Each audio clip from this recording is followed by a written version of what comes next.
सबसे पहले API testing को हम समझते हैं कि what is API testing. API testing है क्या? इसमें जितने भी इंटरव्यू क्वेश्चन होते हैं वो पूछे जाते हैं, चाहे आप डेवलपर हो, आप क्यूए हो, आप डेटाबेस इंजीनियर हो, कुछ भी हो आप, आपसे वो क्वेश्चन तो वही होते हैं जो एपीआई में सबसे पूछे जाते हैं। वो सारे क्वेश्चन हम कवर करेंगे इसमें। अगर इसमें कुछ मिस हो तो आप मुझे बताइएगा और कमेंट करिएगा, ताकि उस पर फिर से मैं वीडियो बनाऊंगा। तो ठीक है, एक एक करके शुरू करते हैं। What is API testing? तो API testing is set of programs and procedure. API testing is a set of program and procedure that allow to interact with the other software, right? Developer can run API tests manually or they can automate them with an API testing as well. ठीक है, ये तो समझ में आ गया। आगे चलते हैं, हम डायग्राम से थोड़ा सा समझने की कोशिश करते हैं। कि सपोज मान लीजिए ये डायग्राम है, यहाँ पे हमारा जो एक ब्राउजर है ये हमारा होता है क्लाइंट, राइट? और यहाँ पे हमारा होता है सर्वर और ये होता है डेटाबेस।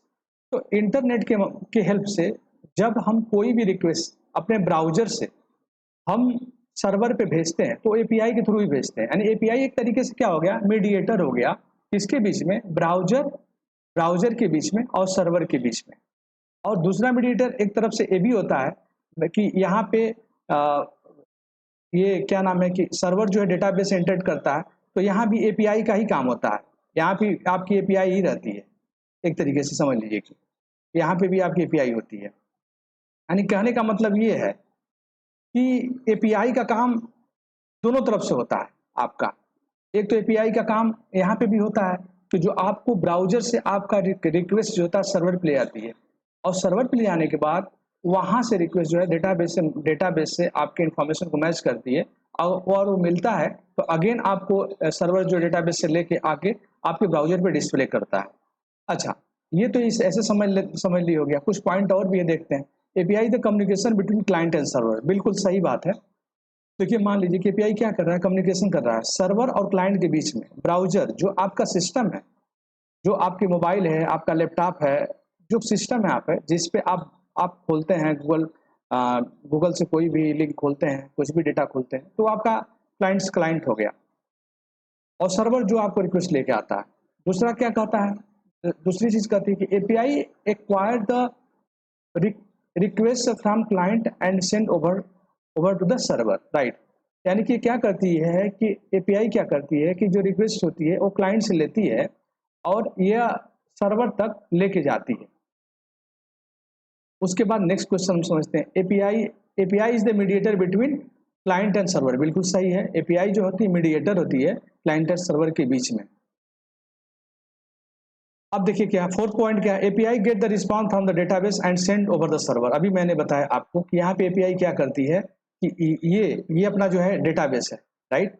तो इस डेटाबेस से जो रिस्पॉन्स होता है वो लेके जाती है और एक क्लाइंट पर यहाँ पे वो डिस्प्ले करती है यहाँ पे ला करके। तो ये एपीआई का काम होता है। तो ये 4 पॉइंट बहुत इंपॉर्टेंट है। ये इसके बेसिक्स है कि एपीआई कम्युनिकेशन करती है क्लाइंट और सर्वर के बीच में। एपीआई एक्वायर करती है रिक्वेस्ट फ्रॉम द क्लाइंट से और send over to the server करती है। उसके बाद एपीआई मीडिएटर है बिटवीन क्लाइंट और सर्वर के बीच में। उसके बाद API get the response from the database and send over to the server. ये है। अब दूसरा क्वेश्चन समझते हैं। Next question, what is the different type of API? Testing. अच्छा, जैसे मान ली टेस्टिंग की बात हम करते हैं तो किस टाइप की एपीआई टेस्टिंग होती है। जैसे जनरली एपीआई में जो टेस्टिंग होती हैं, जो यूनिट टेस्टिंग होती है, functional testing, load testing, run time error detection, security testing और यूआई टेस्टिंग, ये जो सारी टेस्टिंग होती है वो एपीआई कवर करती है। जनरली जब हम पोस्टमैन का यूज करते हैं तो हम उसमें क्या करते हैं, हम उसमें यूनिट टेस्टिंग, फंक्शनल टेस्टिंग, ये सारी चीज़ें कर लेते हैं उसमें। नेक्स्ट समझते हैं। Next question, what are the protocols used in API testing? अब देखिए जो प्रोटोकॉल्स होते हैं, आपने देखा होगा कि जब आप एपीआई का यूआरएल बनाते हैं पोस्टमैन में तो वहाँ पे स्टार्ट होता है एचटीटीपी करके, ऐसे तो एचटीटीपी करके स्टार्ट होता है वहाँ पे आप ये देखते हैं कि ये जो सारी चीज़ें होती हैं वहाँ पे एक एक करके आप यूज करते हैं इन सारी चीज़ों का। अब देखिए लिस्ट ऑफ प्रोटोकॉल यहाँ पे भी दिया गया है, डायग्राम में बनाया है। सिंपल ऑब्जेक्ट एक्सेस प्रोटोकॉल, जिसको आप क्या बोलते हैं, एसओएपी बोलते हैं। Representative space representational state transfer होता है जिसको रेस्ट बोलते हैं यहाँ पर। फिर उसी तरीके से यहाँ पे जेएमएस होता है। तो ये सारी चीज़ें होती हैं protocols used in API testing. अच्छा, उसके बाद व्हाट इज द पेलोड। देखिए पेलोड क्या है, बहुत इंपॉर्टेंट चीज़ है पेलोड। पेलोड एक ऐसी चीज़ होती है जिसको समझना बहुत ही ज़्यादा इंपॉर्टेंट है। अब देखिए इसको ऐसे आप समझ लीजिए कि जितनी भी चीज़ें आप बॉडी में भेजते हैं, रिक्वेस्ट बॉडी में, वो सब पेलोड होते हैं एक तरीके से। तो अब पेलोड देखिए, अब पेलोड ऐसा नहीं है कि जो आप रिक्वेस्ट में भेज रहे हैं वही पेलोड है, रिस्पांस में भी पेलोड होता है। जब आपका रिस्पांस आता है तो वो भी एक पेलोड के रूप में आता है, तो वो भी एक पेलोड ही है। तो अब देखिए पेलोड है क्या। Payload is the most common term है used in the case of REST APIs. It refers to the calculate data sent to the server in the API request in the different format like JSON, XML। बिल्कुल सही है। Generally क्या होता है कि जब आप पोस्टमैन का यूज करते हैं तो उसमें क्या करते हैं आप, जितने भी आपका पेलोड जाता है सब जेसन के फॉर्म में जाता है, जावा स्क्रिप्ट ऑब्जेक्ट नोटेशन। लेकिन अब तो ये हो गया मान लीजिए उसमें, लेकिन अगर जब आप सोप यूज करते हैं तो उसमें जो आपका डेटा जाता है वो एक्सएमएल के फॉर्म में जाता है, क्योंकि सोप जो होता है आपका वो जेसन को सपोर्ट नहीं करता है। जो मैंने भी ऊपर आपको बताया यहाँ पे एचटीटीपी प्रोटोकॉल, जो प्रोटोकॉल्स होते हैं हमारे, प्रोटोकॉल्स जो होते हैं उसमें सोप और रेस्ट होता है। तो रेस्ट हमारा जेसन को सपोर्ट करता है, एक्सएमएल को सपोर्ट करता है, दोनों को करता है। लेकिन सोप जो होता है ना, ये सिर्फ आपको एक्सएमएल को ही सपोर्ट करता है, जेसन को सपोर्ट नहीं करता है। तो ये चीज इसमें मान लीजिए हो गया। अब हम समझते हैं, आगे समझते हैं कि what are the tools use for the API testing. अच्छा, वो कौन कौन से टूल हैं जो आप एपीआई टेस्टिंग के लिए यूज करते हैं। जनरली अभी मैंने आपको बताया एक पोस्टमैन है, उसके अलावा देखिए पैरासॉफ्ट सोआ टेस्ट करके है, पोस्टमैन जो बताया मैंने। फिर अलर्ट साइट एपीआई मॉनिटरिंग करके एक है। ये जो टूल होते हैं, ये टूल यूज होते हैं एपीआई टेस्टिंग के लिए, ठीक है ना। आइए नेक्स्ट क्वेश्चन पे चलते हैं हम। अब देखिए the main parts of an HTTP response. HTTP response का जो मेन पार्ट होता क्या है, तो देखिए यहाँ पे बताया गया है कि the main part of the HTTP response are the HTTP version, status line, HTTP response header and the HTTP response body. बिल्कुल सही है। एक्चुअली क्या कैसे रहता है कि जब भी आप कोई भी रिक्वेस्ट भेजते हैं तो उसमें आप रिक्वेस्ट में जो भी रिक्वेस्ट भेजते हैं तो उसका जो होता है कि जो रिस्पांस आता है वो रिस्पांस बॉडी में ही आता है। इसके अलावा आपका, अब देखिए मेन पार्ट तो एचटीटीपी रिस्पांस बोल रहा है, इसके अलावा रिस्पांस कोड भी एक होता है, अभी मैं आगे बताऊंगा वो क्या होता है। उसको भी वैलिडेट करना होता है, जो रिस्पांस कोड होता है आपका उसे वैलिडेट करना होता है, रिस्पांस हेडर को वैलिडेट करना होता है, कितना टाइम लगा है उस रिस्पांस को आने में, जिसको रिस्पांस टाइम बोलते हैं, वो भी वैलिडेट करते हैं आप। तो ये सारी चीजें, फिर उसके बाद रिस्पांस कोड एक होता है, उसको भी वैलिडेट करते हैं, जो 200 होता है, 201 होता है, फिर ऐसे करके 400 होता है, 401 होता है, क्लाइंट साइड का, सर्वर साइड का होता है 500। ये सारी चीजें मैं एक एक करके आगे एक्सप्लेन करूंगा। जब आपकी रिक्वेस्ट क्रिएट होती है तो आपको उस समय क्या मिलता है, 201 मिलता है। जब आपकी रिक्वेस्ट अपडेट होती है तो आपको 200 मिलता है। जब आप रिक्वेस्ट डिलीट करते हैं तो आपको क्या मिलता है, 204 मिलता है कि 203 मिलता है। ये सारी चीजें मैं बताऊंगा अभी आगे आपको। अब देखिए यहाँ पे चलते हैं। अब यहाँ पे जब चलते हैं हम तो यहाँ पे देखते हैं what is the resource. Resource है क्या आखिर इन रेस्ट में। अब देखिए क्या बोल रहा है, इन रेस्ट में a resource is an object with a label and accessible on the server. Resources consist of associated data, a list of methods, data, a list of methods and relationship with the other resource on the server। तो ये बोल रहा है कि ये जो resource होता है एक तरीके से एक ऑब्जेक्ट होता है जो हम यूज करते हैं, और एसोसिएटेड होता है कई सारे जो उसमें मेथड्स होते हैं उनसे मिल करके। अच्छा, मेथड्स तो बहुत सारे होते हैं, जैसे मान लीजिए गेट है, पोस्ट है, पुट है, और उसके बाद डिलीट है, ये सारे मेथड्स होते हैं। तो इन सारी चीज़ों को मिलकर के ये रिसोर्स बनता है, तो उन्हीं को ये पूछ रहा है। अब आगे नेक्स्ट चलिए आगे देखते हैं, what should we test the API security. अब देखिए एपीआई सिक्योरिटी में हमें क्या टेस्ट करना चाहिए उसके बारे में पूछ रहा है। तो अब देखिए यहाँ पे हम सबसे पहले ऑथेंटिकेशन की बात करेंगे, whether the identity of the end user is correct. अब देखिए ऑथेंटिकेशन ऑथराइजेशन, इसको अच्छे से मैंने एक्सप्लेन किया है, नेक्स्ट अभी स्लाइड में भी और आएगा। ऑथेंटिकेशन जो होता है कि आपको अलाउ है कि नहीं सिस्टम पे, वो ऑथेंटिकेशन होता है। ऑथराइजेशन क्या होता है, आप अलाउ तो है लेकिन आप एक्शन परफॉर्म क्या करना चाहते हैं, आपको एक्शन परफॉर्म करने के लिए आपको ऑथराइजेशन मिला है कि नहीं मिला। आपको अलाउ तो हो गया, आपने ऑथेंटिकेशन पास हो गया, लेकिन क्या आप उस पर इंसर्ट, आप अपडेट, आप डिलीट, ये सारे ऑपरेशन परफॉर्म कर पा रहे हैं। ये सारी चीज़ें होती हैं उसमें उसमें सारी चीज़ें होती हैं। तो ये सारी चीज़ें तो उसमें आ जाती हैं। मान लीजिए एक एक करके हम समझते हैं।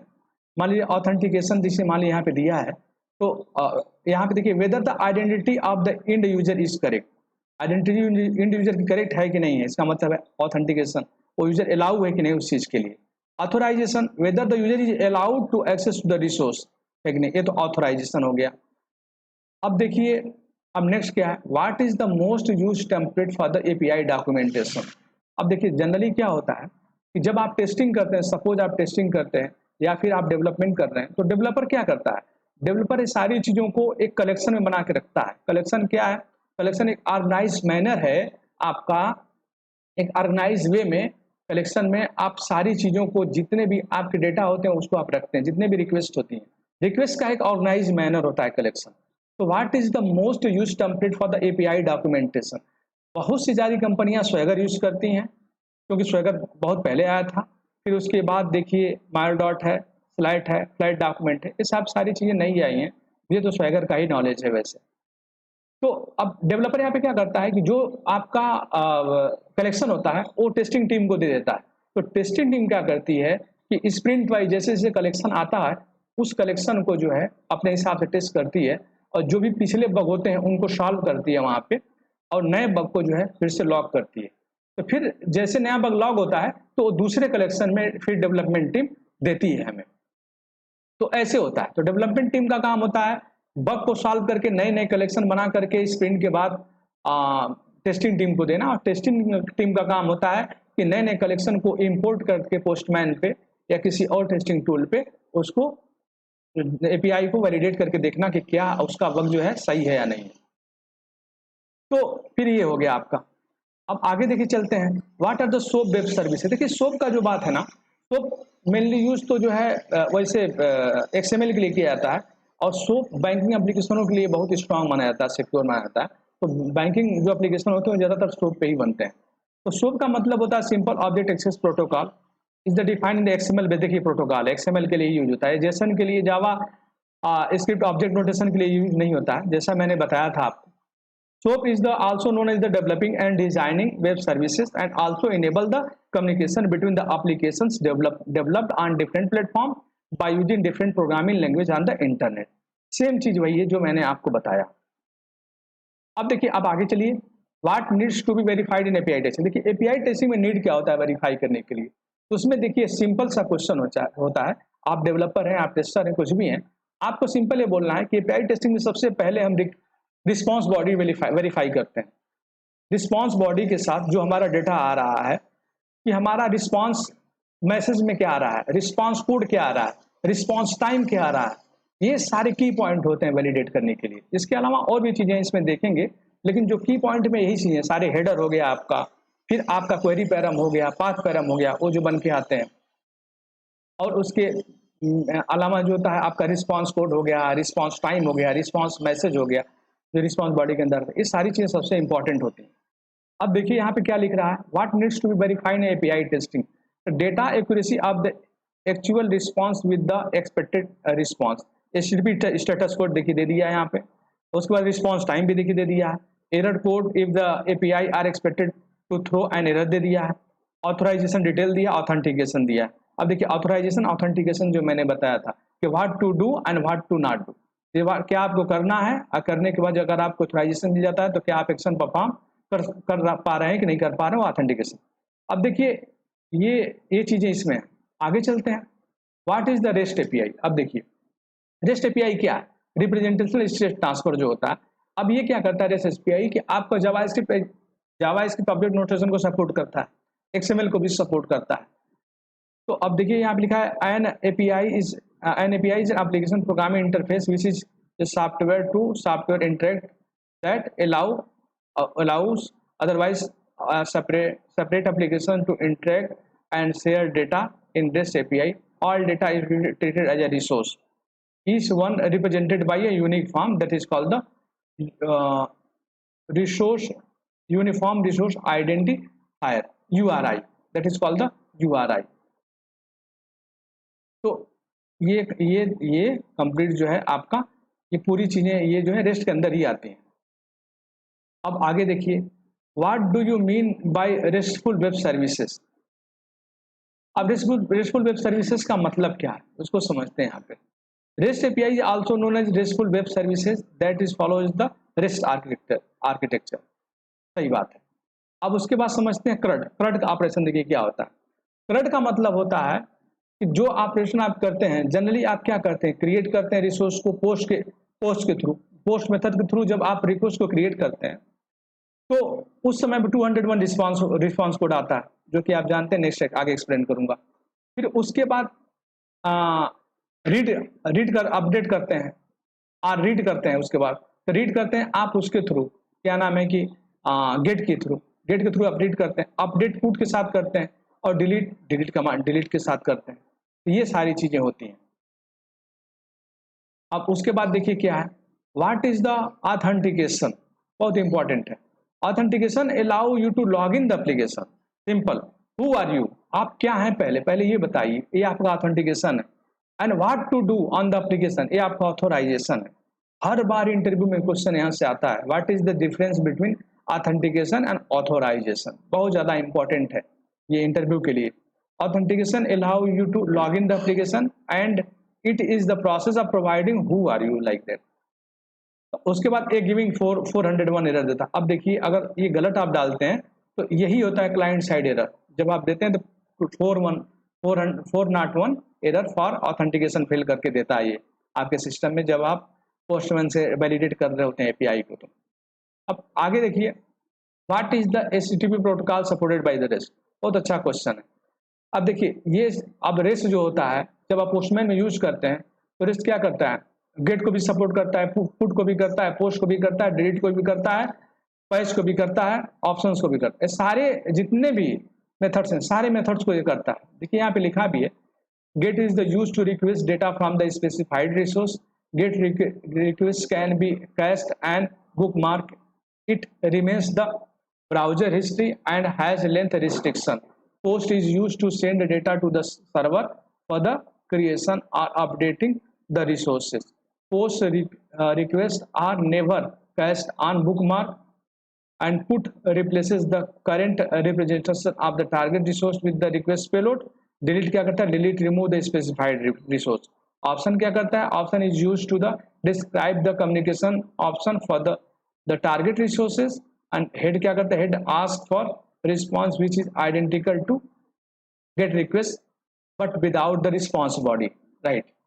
तो ये सारी चीजें जो हैं ये इसके अंदर आती है, HTTP protocol supported by the rest के अंदर आती हैं। What is the URI। देखिए अब URI क्या है, URI stand for the uniform resource identifier. Uniform resource identifier.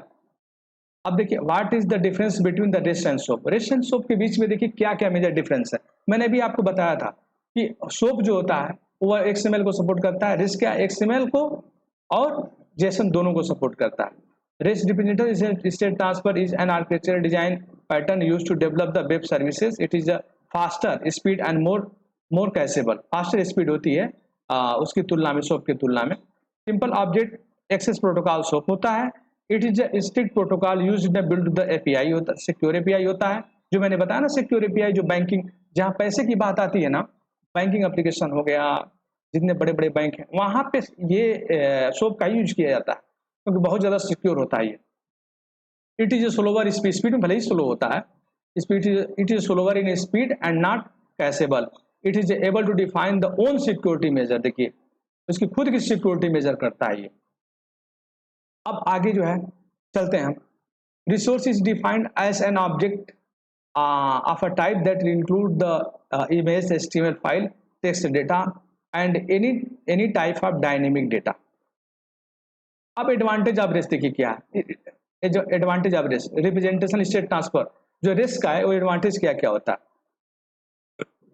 पहला है HTTP makes the implementation of REST easy, बिल्कुल इजी कर देता है, और REST fits in the existing infrastructure of the web, thus the web application can easily implement the REST, बिल्कुल सही बात है।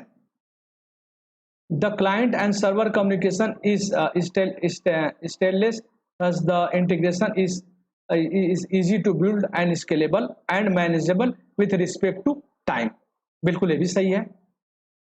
The REST architecture can adapt a huge variety of case due to the flexibility, बिल्कुल सही है, flexibility के कारण इसमें ह्यूज वेराइटी को एडेप्ट करता है ये। अब देखिए disadvantage of restful web services की डिसएडवांटेज है।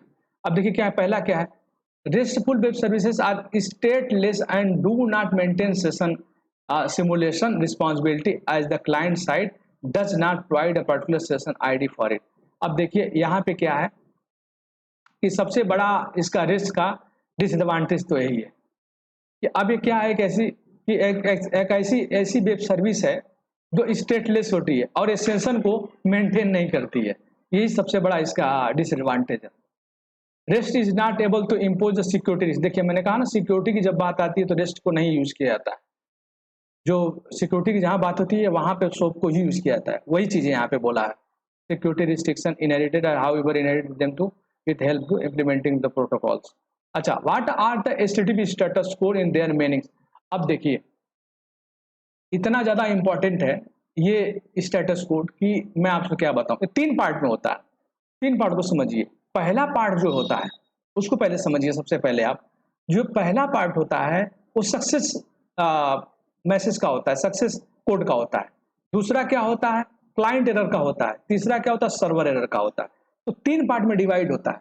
तो वैसे तो 5 पार्ट में है लेकिन मेनली 3 पार्ट में हम मानते हैं। अब 300 सीरीज भी है, 400 सीरीज भी है, लेकिन मेनली जो हमारा क्वेश्चन होता है इंटरव्यू में वो 200 सीरीज से होता है जो सक्सेस होता है, और 400 सीरीज होता है जो क्लाइंट साइड एरर होता है, 500 सीरीज होता है जो आपका सर्वर साइड होता है। तो अब यहाँ पे जितनी भी सक्सेस सीरीज होंगी वो 200 की होंगी, 200 होगा, 201 होगा, 203 होगा, इस तरीके से होगा। तो अब उसको समझते हैं हम, और जो आपका क्लाइंट साइड होगा 400 होगा। अब देखिए ऐसे समझिए कोड्स 200 पे सक्सेस दे देगा, 201 पर रिसोर्स साइज में सक्सेसफुली क्रिएटेड। जब आप पोस्ट मेथड का यूज करते हैं तो 201 आपको आता है। जैसे ही आपका रिसोर्स क्रिएट, पोस्ट क्या करता है, पोस्ट के साथ आपकी बॉडी जाती है, राइट। गेट के साथ आपकी बॉडी नहीं जाती है, गेट के साथ सिर्फ आपका क्या जाता है, सिर्फ आपका पैरामीटर जाता है, जो आप पैरामीटर पास करते हैं। लेकिन तो उसमें क्या होता है, आपको 200 मिलता है। अब 200 सक्सेस जो मिल रहा है ये गेट के साथ मिल रहा है, इसको समझने की जरूरत है। अब 201 किसके साथ मिल रहा है, जब नया रिसोर्स क्रिएट होता है। तो नया रिसोर्स कब क्रिएट होता है, जब आप पोस्ट मेथड का यूज करते हैं बॉडी के साथ। तो वहां पे पेलोड जिसको आप बोलते हैं, तो पेलोड देते हैं, उस समय पे 201 आपका क्रिएट होता है रिस्पॉन्स को। 204 देखिए, अब देखिए 204 क्या है, 204 कब होता है, यहाँ पे लिखा no content in the response body. तो नो कंटेंट कब होगा रिस्पॉन्स बॉडी में, जब आपकी बॉडी एम्प्टी होगी। और एम्प्टी कब होगी, जब आप डिलीट कर देंगे। तो जब आप डिलीट रिक्वेस्ट चलाते हैं पैरामीटर के साथ, जब फिर डिलीट रिक्वेस्ट आप चला देते हैं तो उस समय पे आपको 204 मिलता है। अब देखिए उसके बाद क्या है, 404 नो मेथड अलाउड, ये तो क्लाइंट साइड एरर हो गया। 404 important aspect of restful web services implementation. अब देखिए इंपॉर्टेंट एस्पेक्ट क्या है रेस्टफुल वेब सर्विसेज इंप्लीमेंटेशन के, वो सारी चीजों को बताया है। रिसोर्सेज रिक्वेस्ट है, हेडर्स हैं, रिक्वेस्ट बॉडी है, रिस्पॉन्स बॉडी है, स्टेटस कोड है, राइट, बिल्कुल सही है। ये सारी चीजें इसमें आ जाती हैं। व्हाट इज द ऑथोराइजेशन, बहुत ज़्यादा इंपॉर्टेंट क्वेश्चन है सब है। Authorization allow what to do the application and what to not do with application called authorization. It's giving 403 except denied error, बहुत इंपॉर्टेंट है। जितनी जगह है उतनी अच्छा है आपके लिए, उतनी बार रिपीट होगा उतना ही कंसेप्ट क्लियर होगा। अब देखिए आगे क्या है, what is collection in a Postman. देखिए कलेक्शन क्या होता है, collection we can organise our request Postman collections are a group. अब देखिए क्या कह रहा है यहाँ पे एक्चुअली फुल स्टॉप होना चाहिए, यहाँ पे फुल स्टॉप होना चाहिए। We can organise our request in request Postman collection are group of saved request. अब देखिए यहाँ पे बोल दिया इसने कि ग्रुप ऑफ सेव्ड रिक्वेस्ट, यहाँ पे बोला है, यहाँ पे ग्रुप ऑफ सेव्ड रिक्वेस्ट मतलब क्या होता है, हमारे पास हर तरह की रिक्वेस्ट होती है, गेट की भी होती है, पोस्ट की भी होती है, पुट की भी होती है, डिलीट की भी होती है, मतलब हर तरह की रिक्वेस्ट होती है, पैच की भी होती है, सारी रिक्वेस्ट होती है। तो every request you send in postman appears under the history tab of the side bar, ये बोला।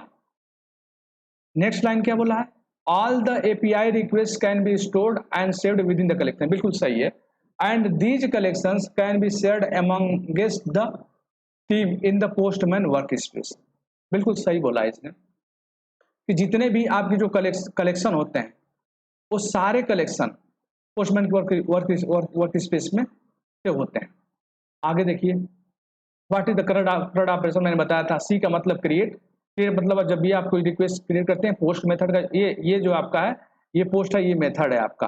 गेट ए भी मेथड है, पुट ए भी मेथड है आपका, डिलीट जो है ए भी मेथड है आपका, ये सारे मेथड हैं करंट ऑपरेशन एपीआई में। सी का मतलब क्या हो गया, क्रिएट हो गया। आर का मतलब क्या हो गया, रिसीव हो गया। यू का मतलब अपडेट हो गया, और डी का मतलब क्या हो गया, डिलीट हो गया। ये सारी चीजें। What is component of request. अब देखिए रिक्वेस्ट के कंपोनेंट क्या क्या होते हैं। सबसे पहले तो यूआरएल होता है, यूआरएल वही होता है, यूआरएल मतलब जैसे www.google.com आपने लिख दिया ऐसे करके। उसके बाद अगर आपने ऐसे करके, आप जनरली आप यहाँ पे दे करके लिखते हो, यहाँ पे लिख देते हो, कोई भी ABC करके लिख दिया, मान लीजिए हमने के लिख दिया, तो ये हो गया आपका पैरामीटर, जिसको आप पाथ पैरामीटर, क्वेरी पैरामीटर करते हो। तो पाथ पैरामीटर वैसे होता है, क्वेरी पैरामीटर आप ऐसे करके दे देते हो, क्वेश्चन मार्क लगा के यहाँ पे, और यहाँ पे लिख देते हो, तो ये आपका क्वेरी पैरामीटर हो जाता है। तो उस तरीके से आपका देखिए, फिर हेडर हो गया, फिर हेडर जो आप पास करते हो, फिर मेथड में आप पास करते हो, जैसे मान लीजिए आपने गेट पास किया, पोस्ट किया, पुट किया, डिलीट किया, जो भी पास किया आपने बॉडी में जो आप पेलोड देते हो, वो सारी चीजें, सारे कंपोनेंट है। मेथड रिस्पांस कोड, अब देखिए बहुत इंपॉर्टेंट है, जो मैंने बताया था। Method response code for success के लिए देखिए सारे रिस्पांस है। 200 जब आप गेट चलाते हो, 201 जब आप पोस्ट चलाते हो, 204 जब आप डिलीट रिक्वेस्ट चलाते हो, बहुत ही मोस्ट इंपॉर्टेंट है। What is the client side response code, देखिए अब 400 बैड रिक्वेस्ट, जब आपने कुछ गलत किया हो, जब रिक्वेस्ट भेज रहे हो तो 400 दे देगा, आपकी खुद गलती है। 401 ये भी गलती है, मान लीजिए जब हमने दिया, ये भी हमारी ही गलती है, हमने जो है ऑथेंटिकेशन फेल करके। टोकन ऑथेंटिकेशन फेल को ऐसे समझते हैं, जो टोकन होता है, अगर टोकन एक्सपायर हो गया तो ये दे देता है वहाँ पे 401। तो टोकन जो होता है,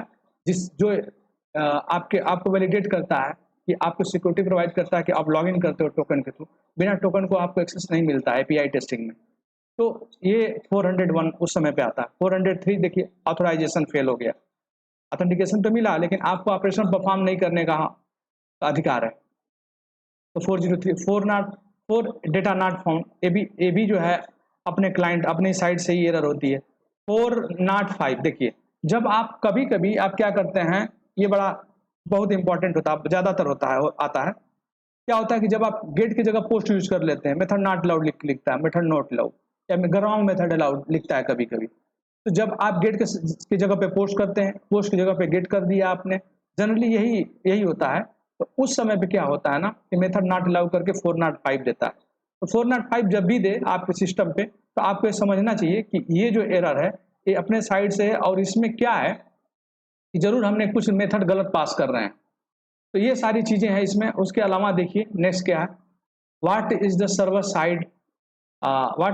side error and response code. देखिए लिखिए, what is the server side error response code क्या होता है। देखिए सर्वर साइड में जो 500 की सीरीज आती है, मैंने वही बताया था आपको कि सर्वर साइड में जो 500 की सीरीज आती है वो वही होता है। पहला 500 इंटरनल सर्वर एरर, आपका डेटा तो सही है, आपने जो बॉडी पास कर रहे हैं आप सही कर रहे हैं, मेथड भी आप सही लगा रहे हो, लेकिन सर्वर के साइड से प्रॉब्लम है, तो उसमें 500 आ जाएगा। और सर्विस अनअवेलेबल 503 आएगा, 502 आएगा तो बैड गेटवे रिस्पॉन्स आपको रिस्पॉन्स कोड में देगा आपको। और आप 504 अगर रिस्पॉन्स कोड है तो वहाँ मैसेज आपका गेटवे टाइम आउट करके देगा। एक समय तक वो सर्वर पे चेक करता रहता है। जैसे आपका जो एपीआई है, जो आपका रिक्वेस्ट सर्वर पे लेके जाती है, जब उसको डेटा नहीं मिलता है, तो टाइम ज़्यादा हो जाता है, तो वहाँ पे गेटवे टाइम आउट लिखता है और 504 देता है आपको। नेटवर्क टाइम आउट, देखिए जो नेटवर्क का टाइम आउट होता है 599 होता है। एक समय तक नेटवर्क में वो रहती है एपीआई, और जैसे नहीं मिलता है। तो अब इसमें देखिए जितने भी 500 एरर हैं, इन सब में क्या होता है कि आपकी एपीआई जो डेटा सर्वर पे ले जाती है और उसको वहाँ से डेटा अगर नहीं मिल पाया टाइम के हिसाब से, तो टाइम का जितने भी टाइम आउट एरर देते हैं वो सब टाइम के हिसाब से देगी। सर्वर डेटा वहाँ पे है ही नहीं है, मान लीजिए एक तो डेटा मिला लेकिन टाइम का डिले हो गया आने में, तो टाइम आउट हो गया। लेकिन डेटा डेटा वहाँ पे गया, वो मिला ही नहीं, सपोज दैट, तभी ये 500 सीरीज में ही वो एरर देगा। तो ये जितनी भी एरर होती है ना, ये सारी चीज़ें जो होती हैं आपकी 500 में करके आती हैं। तो अब तक के लिए इस वीडियो में यही था। अगर कुछ भी, अगर आपको इसमें सजेशन देना हो और कुछ भी, अगर आपको और कुछ इसमें वीडियो में इम्प्रूव चाहिए, तो आप प्लीज़ कमेंट करिए वीडियो पे और मैं उस पर वीडियो बनाऊंगा। और तब तक के लिए धन्यवाद।